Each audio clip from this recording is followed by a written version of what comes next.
The Silent Return, the interstellar coalition stretched across 3 galactic arms, a tapestry of 8,000 worlds bound together by trade, diplomacy, and shared prosperity. For 28 centuries, peace had reigned. Wars were ancient history, confined to dusty archives that few bothered to read. The coalition chamber on Central Prime hummed with the routine business of governance, delegates from hundreds of species debating trade regulations and resource allocation, with the passion of those who had never known true conflict. Chief Administrator, Kelrin stood before the great observation window, his chitinous exoskeleton reflecting the light of 1,000 stars. As a Zenthari, he had served the coalition for nearly 2 centuries, his compound eyes witnessing the slow, steady progress of civilization. Everything had its place, its order, its predictable rhythm. Until 3 months ago, the disappearances had started small. A research station near the Void sector reported intermittent communication failures. Standard procedures suggested equipment malfunction or solar interference. When the station went completely silent, a recovery team was dispatched. They found nothing. No wreckage, no debris, no signs of struggle. The station had simply vanished as if it had never existed at all. Then another station disappeared. Then a supply convoy. Then a survey ship with a crew of 200. Each vanishing followed the same pattern. No warning, no distress signal, no trace.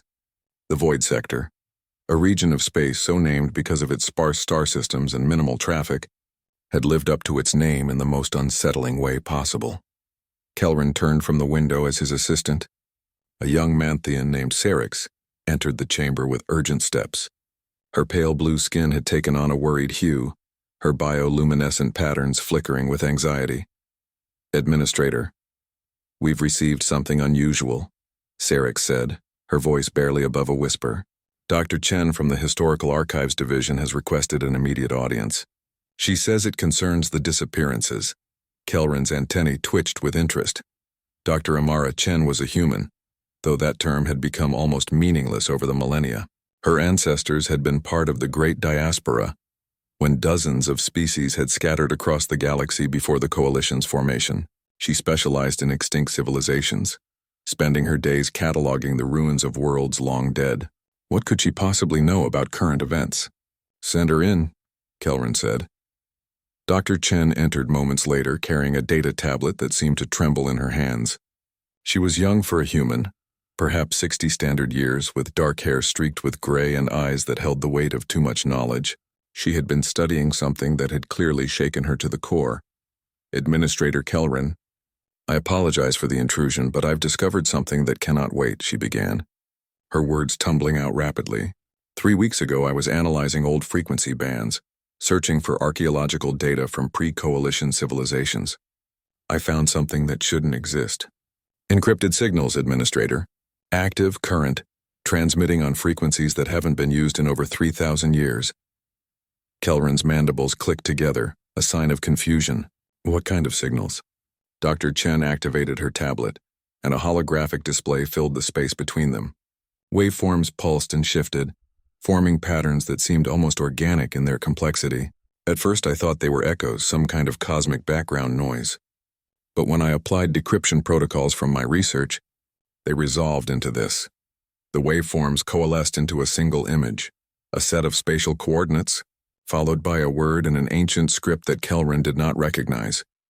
Dr. Chen's voice dropped to barely a whisper. The word is witness, and the language, Administrator, is Terran Standard, the primary language of humanity's homeworld. The name struck Kelrin like a physical blow. Terran, Earth, the humans. He knew the history, though it was ancient and rarely discussed. The Terrans had been one of the Coalition's founding species, brilliant and innovative, but also unpredictable and fiercely independent. They had developed genetic modification technologies decades ahead of any other species, unlocking the secrets of biological enhancement and longevity. When the Coalition had requested access to these technologies for the collective good, the Terrans had refused, citing ethical concerns and the danger of uncontrolled enhancement. The debate had grown heated. Accusations were made, trust eroded, and then, 32 centuries ago, the Coalition Council had made a decision that would haunt history. They declared the Terrans too dangerous to coexist with other species. The vote was close but decisive. Earth was to be neutralized. The official record stated that a stellar anomaly had destroyed the Terran homeworld, a tragic natural disaster that had occurred just as evacuation efforts were beginning. Most of the population perished. The survivors scattered across the galaxy, their civilization broken, their identity absorbed into other cultures over the centuries. Dr. Chen herself was descended from those survivors, her bloodline carrying traces of ancient Earth in her genetics, but the Terrans as a unified people, as a culture and civilization, were extinct. Everyone knew this. It was historical fact. That's impossible, Kelrin said, though his voice lacked conviction. The Terrans were destroyed over 3,000 years ago. The official story says a stellar anomaly destroyed Earth, Dr. Chen replied, her eyes meeting his with uncomfortable intensity. But I've been researching Coalition archives, Administrator. I have Level 7 clearance for historical materials. 3 days ago I found something buried in the classified files, documents that were sealed 32 centuries ago and marked for permanent restriction. She pulled up another display, this one showing scanned documents with large portions redacted. Even with the censorship, enough remained visible to paint a disturbing picture. Kelrin read in growing horror as the truth revealed itself in fragments and whispers.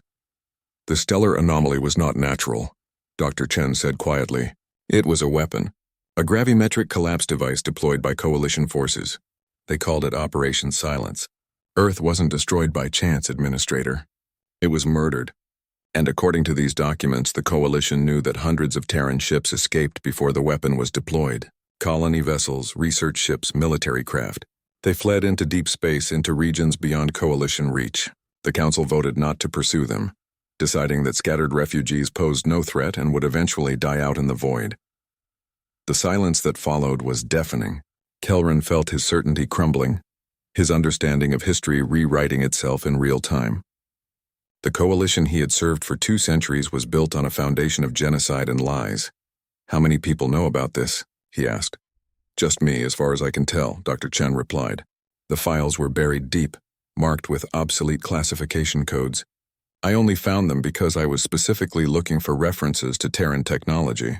But Administrator, if these signals are real, if there are Terrans out there who survived, they know the truth. They've always known.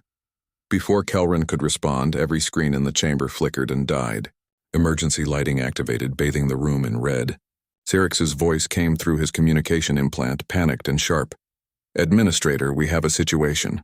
Long-range sensors just detected a massive spatial anomaly at the edge of Coalition space near the Void sector. Ships, sir, thousands of them. They just appeared out of nowhere, and they're not using any identification protocols we recognize. Kelrin and Dr. Chen rushed to the Central Command Center, where dozens of Coalition officers were frantically working to analyze the new threat. The holographic display showed the edge of Coalition territory, and there, like a dark stain spreading across the stars, was a fleet unlike anything Kelrin had ever seen. The ships were wrong. That was the first thought that crossed his mind. They did not follow the clean, geometric designs of Coalition vessels. Instead, they appeared organic, their hulls seeming to breathe and pulse with inner life. Some vessels looked like they had been grown rather than built, their surfaces covered in what appeared to be biological tissue fused with metallic components. Others were more traditional in shape, but bore markings and symbols that glowed with bioluminescent light. The fleet numbered in the thousands, possibly tens of thousands. They hung at the border of Coalition space like a sword waiting to fall, making no aggressive moves but also making no effort to communicate through standard channels. Have they responded to our hails? Kelrin asked. No, sir, the communications officer replied. We've tried every standard frequency, every known language protocol, nothing. Try the ancient Terran frequencies, Dr. Chen said suddenly. The ones the signals were using. The officer looked to Kelrin, who gave a sharp nod of approval. Within moments, a message was transmitted on wavelengths that had been silent for millennia. For a long minute, there was no response. Then every screen in the command center came to life simultaneously. The face that appeared was human, or had once been human. The bone structure was familiar, the features recognizable as Terran. But the eyes glowed with an inner light that was distinctly not natural, and portions of the skull showed metallic implants seamlessly integrated with living tissue. When the figure spoke, Its voice carried harmonics that suggested multiple beings speaking in perfect unison. Coalition Central Prime. This is Commander Elias Vorn of the Terran Reclamation Fleet. We have returned to claim what was taken from us. You have 60 days to prepare your response. We will be watching. The transmission ended abruptly, leaving the command center in shocked silence. Dr. Chen's hands were shaking as she stared at the empty screens. They survived, she whispered. 32 centuries in the void, and they survived. Kelrin felt the weight of history pressing down on him like a physical force. The Coalition had believed its secrets safely buried in the past, its crimes hidden by the passage of time and the death of those who remembered. But the dead had returned, transformed by their long exile into something new and terrifying. The Terrans had not forgotten. They had evolved, adapted, and grown strong in the darkness between stars. And now they had come home, bringing with them the promise of judgment and the specter of vengeance. In the days that followed, panic spread across Coalition space like wildfire. The news of the Terran fleet could not be contained, and soon every world knew that humanity's lost children had returned. Some species demanded immediate military action, calling for the fleet to be destroyed before it could threaten Coalition worlds. Others, particularly the younger civilizations who had joined after Earth's destruction, questioned why they should be held responsible for crimes committed by long-dead governments. Kelrin found himself at the center of a political maelstrom. Emergency sessions of the Coalition Council devolved into shouting matches as delegates argued over how to respond. Meanwhile, the Terran fleet remained at the border, silent and waiting, a constant reminder that the countdown had begun. Dr. Chen worked tirelessly to uncover more information about what had happened to the Terran refugees. She discovered fragmentary records of generation ships, vessels designed to sustain populations for centuries or even millennia. Some had been massive colony arcs carrying hundreds of thousands of people. Others were smaller, more agile craft built for exploration and research. When Earth fell, these scattered ships had fled in all directions, disappearing into the vast emptiness of space beyond Coalition reach. What she found most disturbing were the medical logs from Terran vessels recovered centuries ago. The crews had been dead for generations, but their records told stories of desperate adaptation. Cut off from their homeworld, facing resource scarcity and environmental hazards, the Terrans had turned to genetic modification and cybernetic enhancement, not as optional upgrades but as necessary tools for survival. They had changed themselves piece by piece, generation by generation, becoming something more than human and less than human simultaneously. They didn't just survive, Dr. Chen told Kelrin during one of their many strategy sessions. They evolved. Everything about them was reforged in the crucible of deep space. Their biology, their technology, their entire culture. The humans who left Earth 3,000 years ago and the Terrans who returned are not the same species anymore. They're something new. Kelrin studied the grainy images captured by long-range sensors. The Terran ships showed signs of biological integration, hulls that could repair themselves, engines that seemed to pulse with organic energy. Reports from the few scouts brave enough to approach the fleet spoke of strange readings, as if the ships themselves were alive and aware. What do they want? Kelrin asked, though he suspected he already knew the answer. Justice, Dr. Chen replied simply, or revenge. Depending on your perspective, they might be the same thing. As the 60th day approached, the Coalition scrambled to prepare. Defense fleets from across the galaxy converged on strategic positions. Worlds near the Void Sector began emergency evacuations. Diplomats worked frantically to craft responses to demands that had not yet been formally made. The entire Coalition teetered on the edge of war, while the Terran fleet waited in silence, counting down to a reckoning 32 centuries in the making. The weight of history, the Coalition Emergency Summit convened in a state of barely controlled chaos. Representatives from 8,000 worlds filled the Grand Assembly Hall, their voices rising in a cacophony of fear, anger, and accusation. Kelrin stood at the central podium, his compound eyes scanning the crowd as he tried to maintain order. The Terrans were destroyed by our ancestors, not us, shouted Ambassador Threll, a Dravaxian whose species had only joined the Coalition 800 years ago. Why should we pay for crimes we did not commit? Because you benefit from those crimes, countered Elder Morven, whose people had been part of the original council that voted to eliminate Earth. Your species colonized systems that were once designated for Terran expansion. You live in the peace built on their graves. The argument spiraled as more voices joined, each species trying to position itself as either victim or innocent bystander. Kelrin watched the coalition fracturing before his eyes, centuries of unity crumbling under the weight of an ancient sin. Dr. Chen stood quietly in the observers section, her expression troubled. She had spent weeks studying everything she could find about the Terran evacuation and survival. The more she learned, the more she understood the magnitude of what the coalition faced. This was not a simple military threat. This was an entire civilization that had been forged in suffering, shaped by isolation, and driven by a singular purpose: to return and demand acknowledgement for what had been done to them. As the summit devolved into further chaos, Dr. Chen made a decision. She approached the podium and requested permission to speak. Kelrin, desperate for any new perspective, immediately granted it.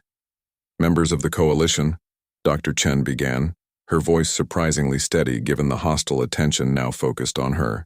I am Dr. Amara Chen, descendant of Terran survivors who integrated into coalition society. I have spent my career studying extinct civilizations, trying to understand how and why cultures disappear. I never imagined I would be standing here, speaking about my own ancestors as if they were ancient history. But I have learned something important in my research. She activated a holographic display showing the Terran fleet at the border. These are not conquerors coming to subjugate you. These are survivors coming home. They have sent no threats of destruction, made no demands for surrender. They asked us to prepare a response. That is not the language of war. That is the language of people who want to be heard. They are a threat simply by existing, someone shouted from the crowd. Look at their ships. They have technology we don't understand, capabilities we can't match. They could destroy us all. They could have already attacked, Dr. Chen countered. It has been 47 days since they arrived, and they have made no aggressive moves. They are waiting for something. I believe they are waiting for us to acknowledge what was done, to admit the truth, and I volunteer to go to them and find out what they truly want. The hall erupted in protests and arguments, but Kelrin raised his hand for silence. He looked at Dr. Chen with a mixture of respect and concern.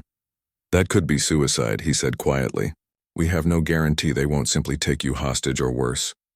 I am willing to take that risk, Dr. Chen replied. I carry Terran DNA. Perhaps that will matter to them. Perhaps not. But someone needs to try to communicate, and I am the best qualified person we have.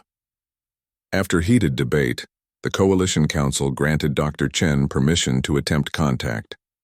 A small diplomatic shuttle was prepared, unarmed and bearing symbols of peaceful intent. As Dr. Chen boarded, Kelrin approached her one final time. If you succeed, if you open a dialogue, what will you tell them? He asked. Dr. Chen considered the question carefully. The truth. That is all they have ever wanted. The truth about what happened. Acknowledgement of their suffering and recognition that they existed and mattered. Beyond that, we will have to see. The journey to the Terran fleet took 3 days. Dr. Chen spent the time reviewing everything known about pre-destruction Terran culture. She studied their art, their literature, their philosophy. She wanted to understand not just what the Terrans had been, but what they had valued. What made them human beyond simple biology. As her shuttle approached the fleet, she was struck by the sheer scale of it. The Terran ships ranged from small craft no larger than her shuttle to massive vessels that dwarfed anything in the Coalition Navy. They moved in perfect coordination, their formation suggesting a unity of purpose that was almost unnerving.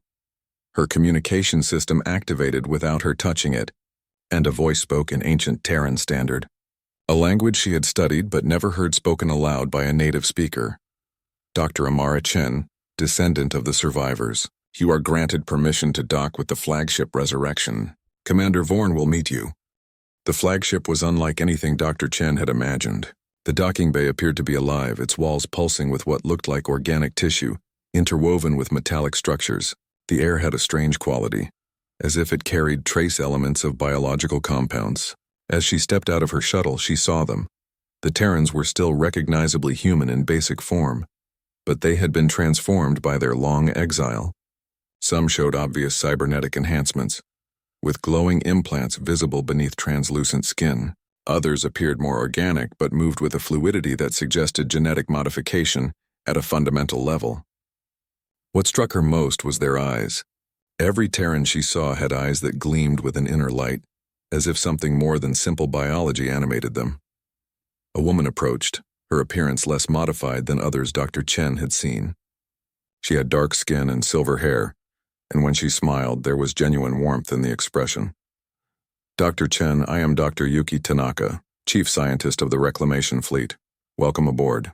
I must confess, it is strange to meet someone who carries our genetic heritage, but was raised in coalition culture. You are a bridge between two worlds. I am here to understand, Dr. Chen replied simply. To learn what you want and to find a path forward that does not end in more death. Dr. Tanaka nodded approvingly. Then let me show you what we have become, so you can explain to your coalition what they are truly dealing with. The tour that followed was both fascinating and deeply unsettling. Dr. Tanaka explained how the Terran refugees had struggled to survive in deep space with limited resources. They had turned to genetic engineering and cybernetic enhancement, not as choice but as necessity. When ships began to fail, they had incorporated biological systems to create vessels that could repair and maintain themselves. When populations began to decline due to inbreeding and environmental stress, they had modified their own genomes to increase genetic diversity and adaptability. We changed ourselves because we had to, Dr. Tanaka explained as they walked through sections of the ship that looked more like living organisms than mechanical constructions. Each generation made sacrifices, altered themselves in ways that could not be undone, also that future generations might survive. We are not the humans who fled Earth. We are their children, transformed by necessity and shaped by memory. They entered a vast chamber at the heart of the ship, and Dr. Chen gasped at what she saw. Thousands of stasis pods lined the walls, each containing a sleeping figure. Some appeared human, others showed varying degrees of modification. These are our living archives, Dr. Tanaka said softly. Volunteers who entered suspended animation to preserve genetic diversity and knowledge. Inside each pod is a person who remembers Earth directly. They were children when the world died. They saw it burn. We keep them sleeping because waking them would be cruel. They dream of a home that no longer exists. Dr. Chen felt tears streaming down her face.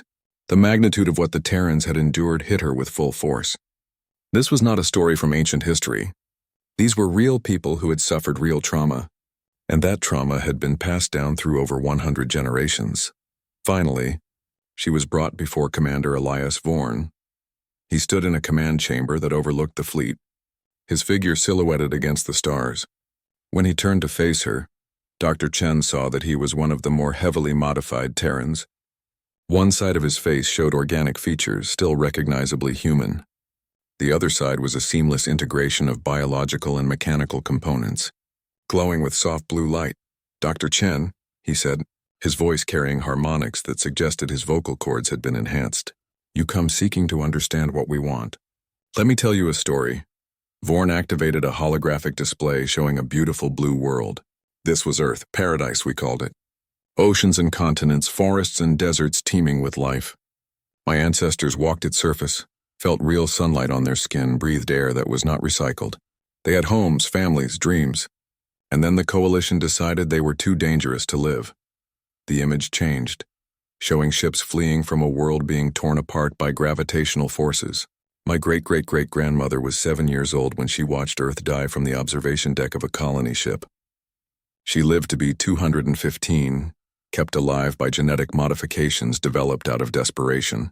She never forgave what was done. None of us have. What do you want? Dr. Chen asked quietly. Revenge? Destruction of the coalition? Blood for blood? Vorn was silent for a long moment, his enhanced eyes studying her intently. We want what every civilization wants. Recognition that we existed, acknowledgement that what was done to us was wrong, and a place to call home. The coalition took our world. They owe us one in return.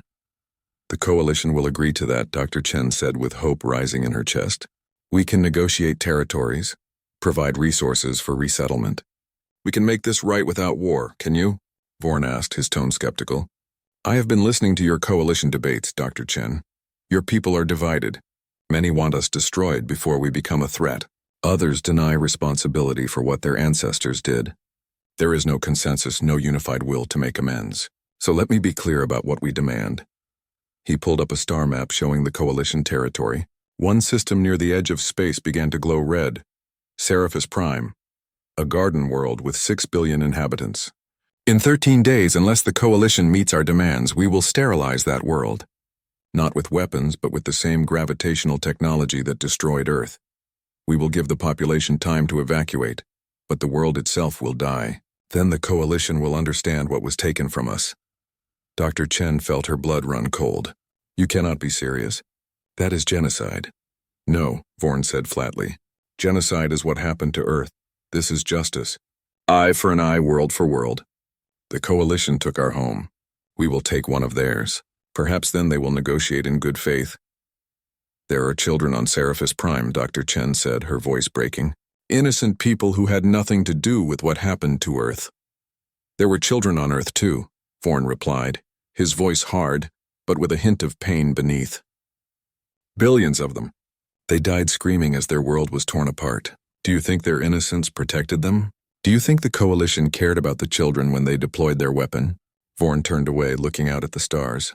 I do not enjoy this, Dr. Chen. I am not a monster who delights in causing suffering. But the Coalition must understand that there are consequences for genocide. They must feel the weight of what they did. Words and apologies are not enough. There must be a price. Dr. Chen stood silent, her mind racing. She understood Vorn's logic even as she recoiled from it. The Coalition had created this situation through its actions 32 centuries ago. But punishing innocent people for the crimes of their ancestors seemed to perpetuate the very cycle of violence that had destroyed Earth in the first place. Let me return to the Coalition, she said finally. Let me tell them what you have told me. Give us a chance to respond meaningfully before you take action that cannot be undone. Vorn studied her for a long moment, then nodded slowly. You have 13 days, Dr. Chen. Make them count. As Dr. Chen returned to her shuttle, Dr. Tanaka accompanied her to the docking bay. The scientist's expression was troubled. There is something you should know, Tanaka said quietly. Commander Vorn is considered moderate among our leadership. There is a faction led by Admiral Kessler that wants total war. They argue that the Coalition cannot be trusted to honor any agreement, that only complete destruction will ensure Terrans are never threatened again. Vorn has been holding them back, but his position is precarious. If negotiations fail, Kessler will seize control. And if that happens, Seraphis Prime will be the beginning, not the end. Dr. Chen felt the weight of the entire galaxy pressing down on her shoulders. She had come seeking understanding and had found it. But she had also found a civilization on the brink of a decision that would define them forever.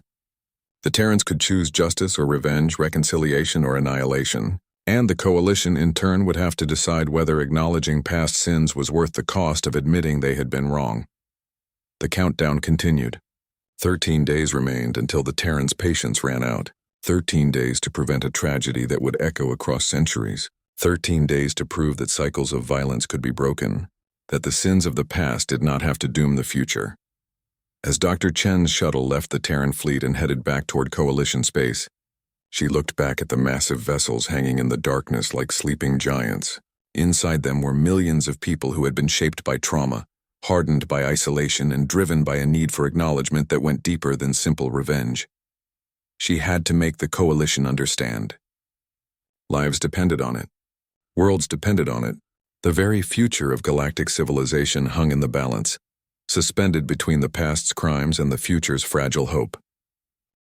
The choice between Ash and Dawn, the Coalition Council chamber, had never been so full. Representatives from every member world had arrived in person, abandoning the usual practice of remote attendance. The stakes were too high for anything less than direct presence. Dr. Chen stood before them all, exhausted from her journey but driven by desperate urgency. They call it the reckoning, she explained, her voice echoing through the vast chamber. In 13 days, unless we meet their core demands, the Terrans will destroy Seraphis Prime, not with conventional weapons, but with gravitational technology that will collapse the planet's structure and create a localized stellar anomaly. They will give the population time to evacuate, but the world itself will cease to exist. The chamber erupted in outrage. Delegates shouted over each other, demanding military action, calling for preemptive strikes, insisting that the Terran threat be eliminated immediately. But others, particularly younger species who had not been part of the original genocide, called for negotiation and acknowledgement of historical wrongs. Kelran struggled to maintain order. His time as chief administrator had prepared him for political challenges, but nothing like this. The coalition was fragmenting along lines of guilt and innocence, with species who had participated in Earth's destruction defending their ancestors' decision, while newer members demanded justice for the Terrans. "What exactly do they want?" demanded Ambassador Threll. "Surely we can negotiate some compromise." Dr. Chen pulled up the Terrans' formal demands, which Commander Vorn had transmitted shortly after her departure. The list appeared on screens throughout the chamber. First, complete acknowledgement by the Coalition Council that the destruction of Earth was an act of genocide motivated by economic interests rather than legitimate security concerns. This acknowledgement must be public and permanent. Second, the establishment of a memorial sector around the black hole that had once been Earth's sun, designated as sacred Terran space where Coalition vessels may not enter without permission. Third, allocation of 3 habitable worlds suitable for Terran colonization, selected by Terran representatives and granted with full sovereignty. Fourth, war crimes tribunals for any individual still living who participated in or profited from the decision to destroy Earth. Fifth, genetic and technological reparations to compensate for 32 centuries of enforced exile and suffering. The chamber fell silent as delegates absorbed the demands. Some were reasonable, others extreme. The fourth demand was particularly problematic, as it would require prosecuting individuals from long-lived species who had been part of the original genocide. "This is unacceptable," declared Elder Morven, whose species lived for over 1,000 years. I voted on that council. I made that decision based on the information available at the time. I will not be put on trial for doing what I believed was right. "You participated in genocide," Dr. Chen said coldly. "Millions of people died because of that decision. Billions more suffered in exile. Should there be no accountability?" Before Morvan could respond, Kelran received an urgent communication through his implant. His expression darkened as he listened, then he raised his hands for silence. "We have a new problem," he announced. "Our intelligence networks have intercepted communications from within the Terran fleet. There is a civil conflict developing. A faction led by someone called Admiral Kessler is arguing that Commander Vorn has grown too soft, that negotiations are a waste of time. This faction wants immediate military action against Coalition targets." Dr. Chen felt her blood run cold. Dr. Tanaka had warned her about Kessler, but she had hoped Vorn would maintain control. "How strong is Kessler's support?" "Unknown," Kelran replied. "But this adds a new dimension to our problem. Even if we negotiate successfully with Vorn, we may face attacks from Terran hardliners who reject any compromise." The realization that the Terrans were not unified shifted the dynamics in the chamber. Some delegates saw it as an opportunity to exploit divisions within the enemy. Others recognized it as a sign that time was running out for any peaceful resolution. Elder Morven stood, his ancient frame straightening with dignity. "I have lived for 1,200 years. I have seen civilizations rise and fall. I voted to destroy Earth because I truly believed that humanity posed an existential threat to galactic stability. I was wrong. The evidence was manipulated. The threat was manufactured. And I have carried that guilt for centuries." The chamber fell silent as Morven continued. "I call for a vote on the Terran demands. Full acknowledgement of genocide, memorial sector establishment, and allocation of colony worlds. I further propose that any individuals who participated in the original decision submit themselves for tribunal judgment. Let history record that when confronted with our sins, we chose accountability over denial." The vote was called. It took hours as delegates debated and argued, but slowly a consensus emerged. The coalition would accept the core demands. The acknowledgement would be made. The memorial sector would be established.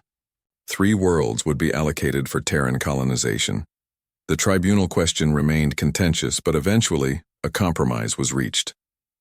Individuals who had participated in the genocide decision would face a truth and reconciliation process rather than criminal prosecution, providing they fully acknowledged their actions and the consequences thereof. Dr. Chen transmitted the Coalition's response to the Terran fleet immediately. Now came the hardest part, waiting to see if it would be enough. On the flagship Resurrection, Commander Vorn read the Coalition's response with a mixture of satisfaction and skepticism. Around him, his senior staff debated the offer's merits.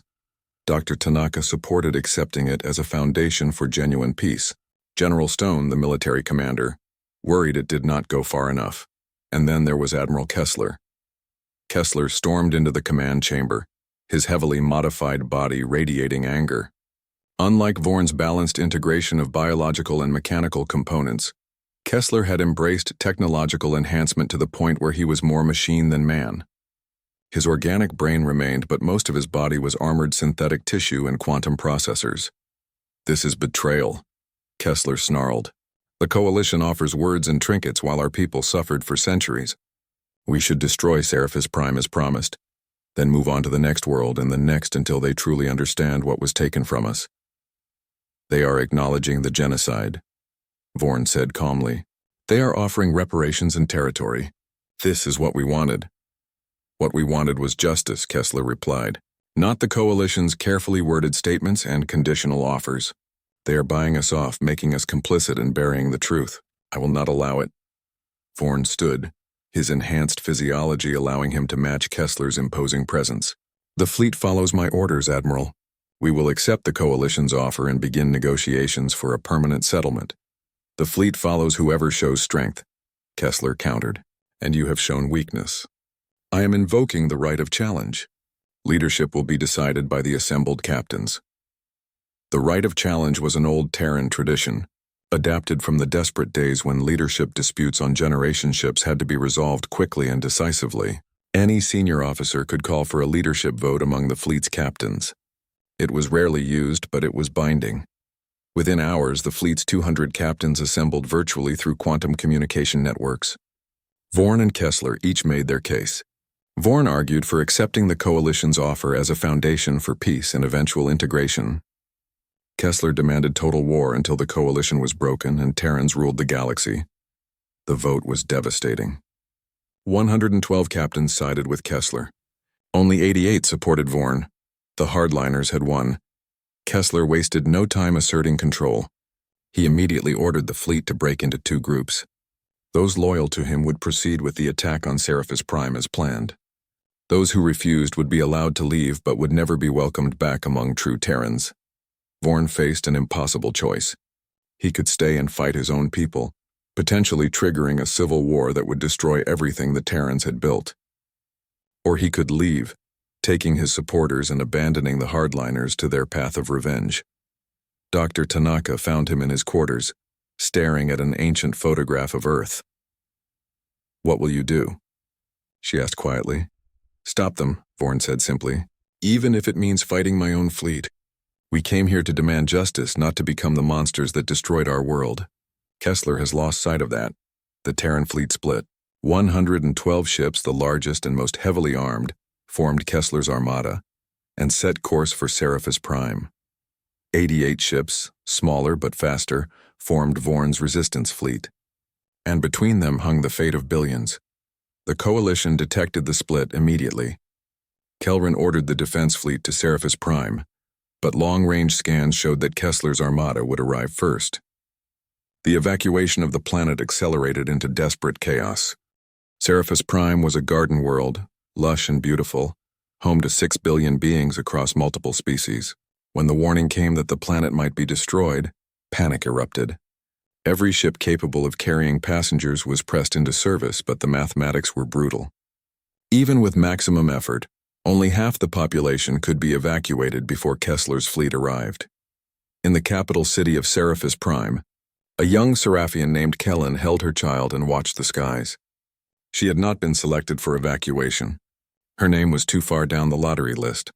She would die here on the world she loved, because of crimes committed before her species even achieved spaceflight. 7 days later, Kessler's armada emerged from faster-than-light travel at the edge of the Seraphis system. The Coalition defense fleet, 3,000 ships strong, moved to intercept, but Kessler's vessels were faster and their weapons more advanced. The first engagement was devastating. Coalition ships died by the hundreds. their shields unable to stop weapons that seemed to warp space itself. Then Vorn's resistance fleet arrived from a different vector, striking Kessler's formation from the side. Terran fought Terran as the galaxy watched in horror. Ships bearing the same genetic legacy, carrying survivors of the same tragedy, tore each other apart in the void.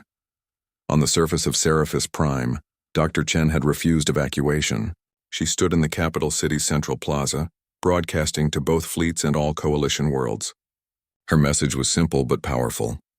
I am Dr. Amara Chen, descendant of Terran survivors. I carry the DNA of Earth in my cells. I carry the memory of genocide in my heritage, and I am telling both sides to stop. The Coalition was wrong to destroy Earth. Admiral Kessler is wrong to destroy Seraphis Prime. Two wrongs will never make a right. They will only create more pain, more trauma, more reasons for future generations to seek revenge. We must break this cycle. We must choose to be better than our worst moments. Her words streamed across every communication network. On Seraphis Prime, billions watched and waited. In the battle above, combatants on both sides hesitated.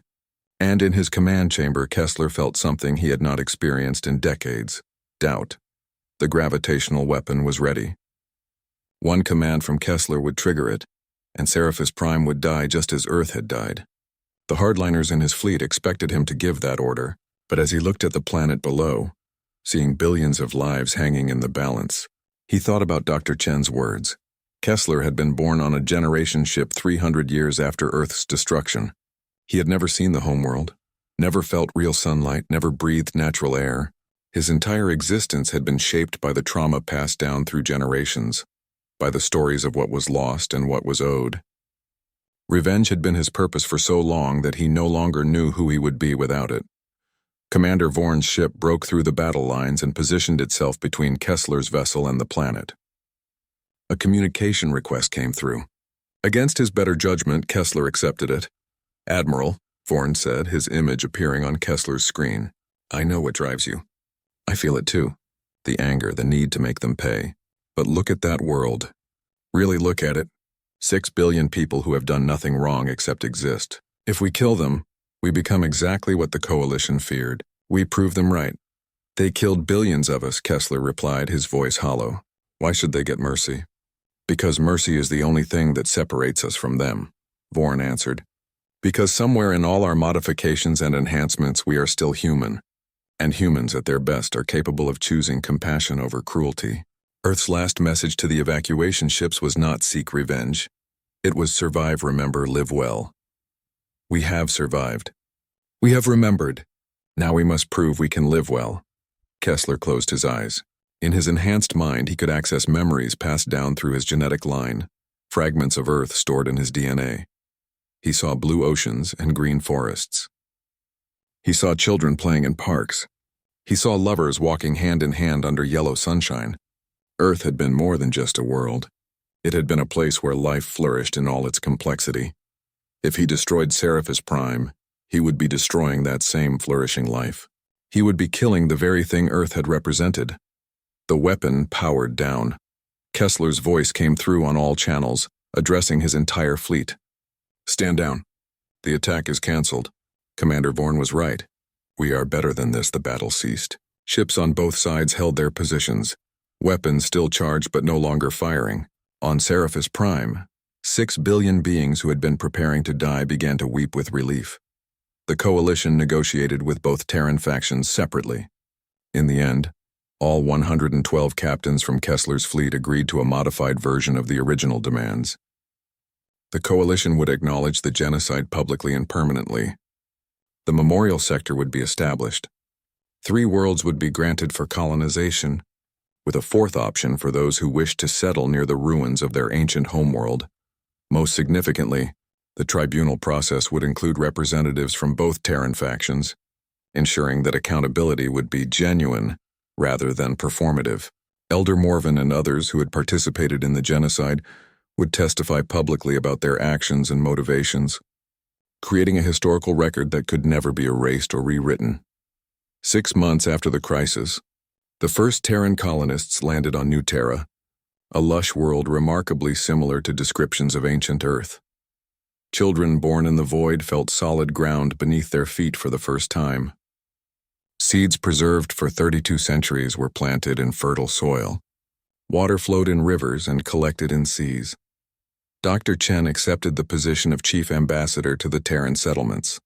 She divided her time between coalition space and the New Worlds, working to build bridges between civilizations that had been enemies just months before. It was difficult work. Trust had to be earned slowly, one interaction at a time, but it was possible. Commander Vorn and Admiral Kessler both participated in the new Terran government, their conflict resolved, but their differing perspectives still shaping policy debates.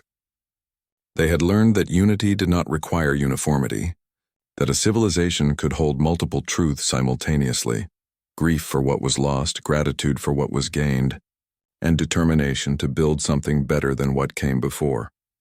On the anniversary of the near destruction of Seraphis Prime, a memorial was unveiled in the capital city. It showed two hands reaching toward each other, one clearly human and one representing the diverse species of the Coalition. Beneath it were carved words in both ancient Terran Standard and modern Coalition Common. We remember what was lost. We acknowledge what was done. We choose what comes next. Kellen, the young Seraphian who had expected to die, brought her child to the memorial. She told the story of how close they had come to annihilation, and how the decision of a few brave individuals had changed everything. Her child asked the question that every generation must answer: why do we remember sad things? Because, Kellen replied gently, remembering keeps us from repeating them, and because even sad stories can teach us about courage, mercy, and the possibility of choosing differently. Across the galaxy, the story of the Terran's return became legend. It was taught in schools, debated in academies, and discussed in countless homes. Some saw it as a tale of justice finally achieved. Others viewed it as a cautionary warning about the long-term consequences of violence. Still others found in it evidence that even the deepest wounds could heal if both sides were willing to do the painful work of reconciliation. The Terrans never forgot Earth. They built their memorial sector around its grave, a place where pilgrims could come to honor the dead and remember the lost homeworld. But they also never forgot that they had chosen mercy when revenge was within their grasp. That choice became as much a part of their identity as the trauma that had preceded it. And throughout Coalition space, other civilizations looked at the Terran example and asked themselves difficult questions about their own histories, their own unacknowledged crimes, their own cycles of violence waiting to be broken. The echo of forgotten stars had returned, and in its wake came the possibility of a galaxy that learned from its mistakes rather than being condemned to repeat them. The future remained uncertain, but it was no longer predetermined by the past. And that perhaps was the truest form of justice, the freedom to become something better than what came before.